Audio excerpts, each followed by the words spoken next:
Всем привет! В этом году массовые хэллоуинские вечеринки отменяются, но вот вам две идеи простых в исполнении чокеров и браслета, которые могут стать частью вашего костюма, если вы все-таки решите наряжаться. Для работы мне нужен был фетр. У меня оставался только кислотно-желтый и зеленый, а для моих задумок нужен черный и красный, значит буду его перекрашивать. Первая идея – кровавый чокер и браслет. Отрезаю полоску из фетра шириной 15 мм, а на остальном фетре рисую потеки крови ручкой. В браслете и чокере капли будут в два ряда. Нижний ряд будет из более длинных капель. Они будут основой. Верхний ряд – короткие капли. Если в нижнем ряду капли неразрывные, то в верхней я рисовала по одной, двум или трем капелькам, чтобы уже потом их распределить на нижнем ряду.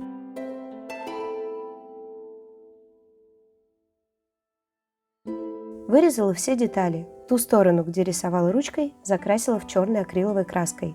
Это будет задняя сторона. Дело в том, что синий пигмент от шариковой ручки будет вылезать сквозь слои краски, и его будет видно. Черный перекрывает.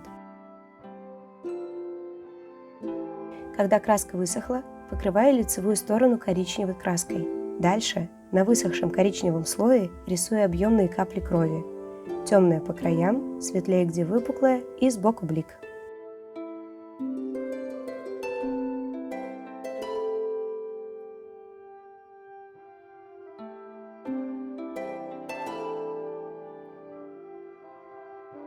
Когда все капли высохли, пришиваю кнопку к браслету.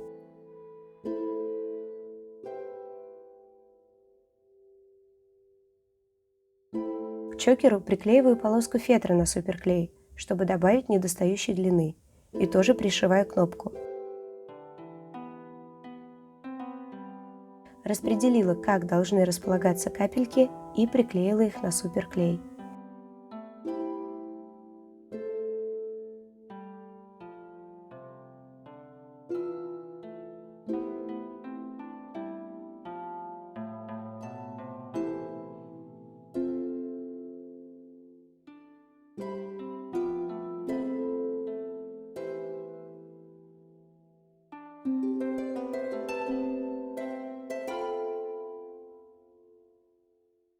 Сейчас поняла, что верхние капельки надо было сделать неразрывными, так как при изгибании чокера и браслета края верхушек капелек немного топорщатся. Вот как это смотрится на шее и на руке. Второй чокер с паутиной. Для него вырезала две полоски из фетра шириной 15 мм и нарезала много полосок шириной 5 мм. Покрасила их черной акриловой краской с одной стороны. После высыхания сшиваю две широкие полоски в стык друг к другу. Неокрашенная сторона будет лицевой. Пришиваю к широкой узкие полоски фетра, так, чтобы было похоже на паутину.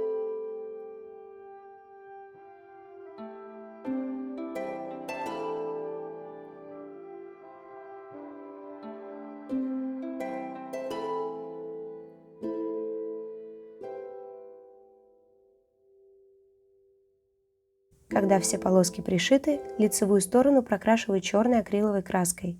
Если фетр изначально черного цвета, то его не надо окрашивать, но фетр должен быть плотным и держать форму. Дождалась высыхания краски и к чокеру пришила кнопку. Дальше продублировала узкие полоски сверху белой пряжей. Мне она показалась очень похожей на паутину. Взяла толстую иголку широким ушком, а там, где она застревала, вытаскивала ее узкогубцами.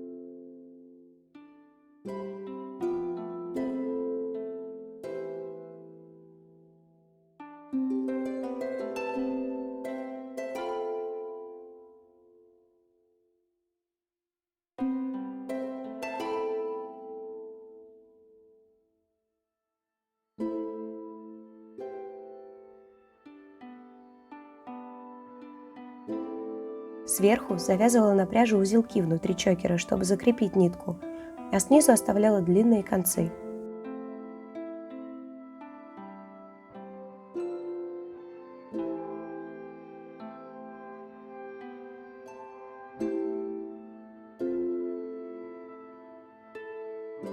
Теперь делаю злобного паука. Начала его с лапок. Внутрь вощеного толстого шнура вставляю флористическую проволоку и сгибаю ее 2 раза. С одной стороны оставляю торчать проволоку без шнура, с другой торчит шнур без проволоки. Лапка готова. Таких нужно 8 штук. Теперь лапкам нужен сам паук. Его я буду делать из моего любимого легкого пластилина, который застывает на воздухе. Слепила большой и маленький шарик, посмотрела, как выглядит паук, и дополнительно сделала 2 усика, так же, как делала лапки.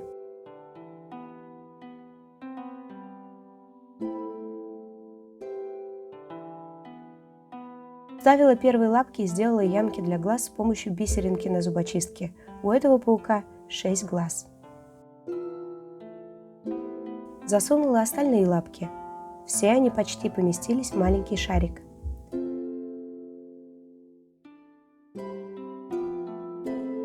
Настало время делать его жертв. Ужинать он будет мухами. Из этого же черного пластилина катаю шарик и толстую колбаску, соединяю их, делаю ямки для глаз и из тонкого вощеного шнура нарезаю лапки, которые вставляю в туловище мухи. Также из легкого пластилина леплю крылья. Зубочисткой рисую прожилки, которые не пригодятся. Так делаю 5 мух, именно столько концов у моей паутины.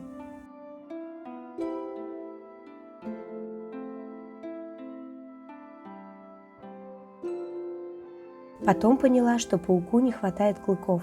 Их делаю из острых концов зубочисток, которые откусываю узкогубцами.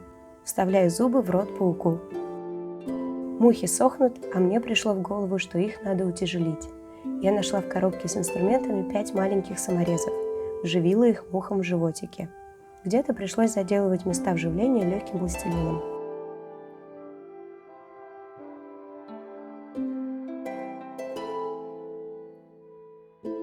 Когда все насекомые высохли, беру контурную краску и с ее помощью делаю пауку глаза, заливая краску в ямки.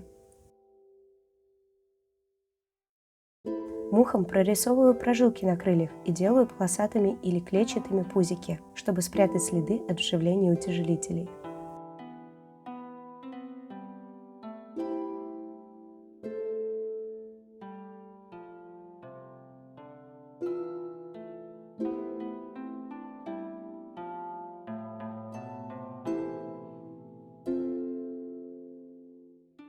После полного высыхания контура принимаюсь за покраску.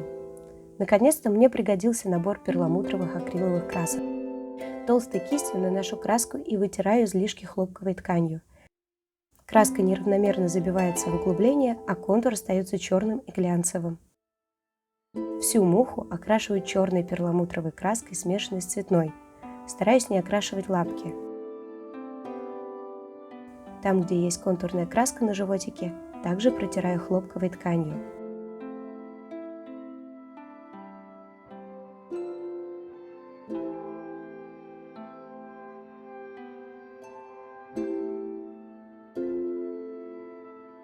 Пауку серебряной краской крашу клыки. Весь паук будет черный перламутровый.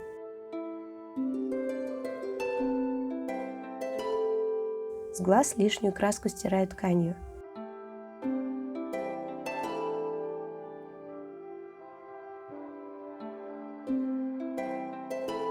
Самое время поработать окулистом для мух. Глаза у них будут из серого бисера. Приклеиваю на суперклей.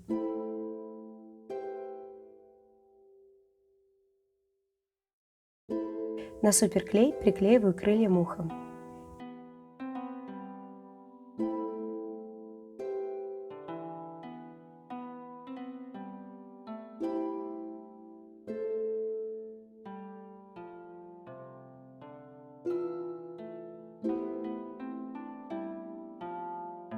И этот же суперклей помогает мне поймать их в паутину. Капля клея на муху, обматываю ее концом пряжи и фиксирую клеем.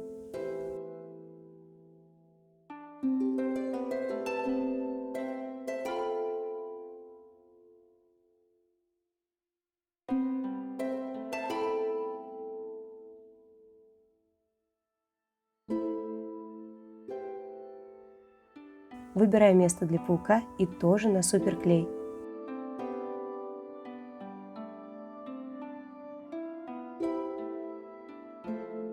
Вот так в итоге смотрится вся эта конструкция на шее. Подписывайтесь на мой канал и ставьте лайки.